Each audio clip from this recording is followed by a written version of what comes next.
So let's talk about shading and tone. Now ideally you should be able to produce at least 5 clear tones. Being able to control those is really, really important. Usually we use pencil pressure, so pressing on harder or lighter, but there are a couple of tricks that you can use to improve the range of tones. Quite often we practice pencil pressures on a scale like this. However, when you then come to shade your drawing, often we then see the same thing repeated in your drawing, so you get this striped effect, or worse, you only ever get the dark tones. Now obviously we want to be able to reproduce all of these with a smooth gradient. One of the ways you can do that is to use pressure as you go along. It's probably the hardest way, but it's probably the one you should practice the most. So for example, pressing harder, and then as you move along, easing up so that you press lighter. That gives you a smooth gradient. However, there is a trick that you can do to help layer your tones and blend them in without having to vary your pencil pressure. The trick is to hold your pencil really lightly and to shade all over with a light tone.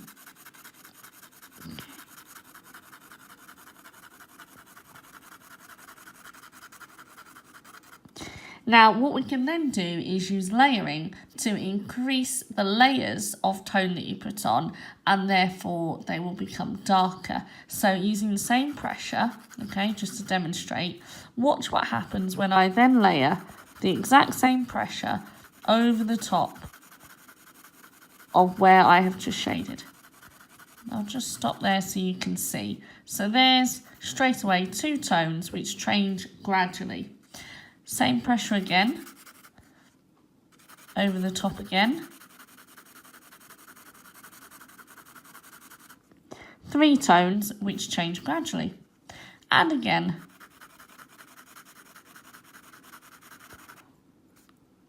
Okay, 4, and one last time. 5, and you can use this method then to keep building up. 6, 7, 8.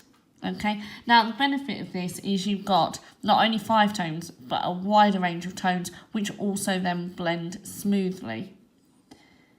Once you've learnt how to do that, once you've practiced that and it looks awesome, the next thing is to then apply it to work that you've done before so it looks better.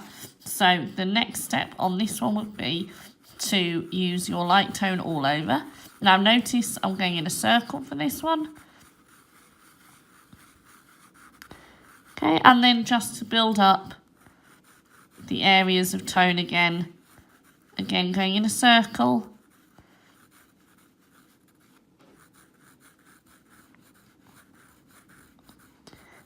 And keep going and going until you get to the darkest edge that you want. And just press that a little bit harder around the edge.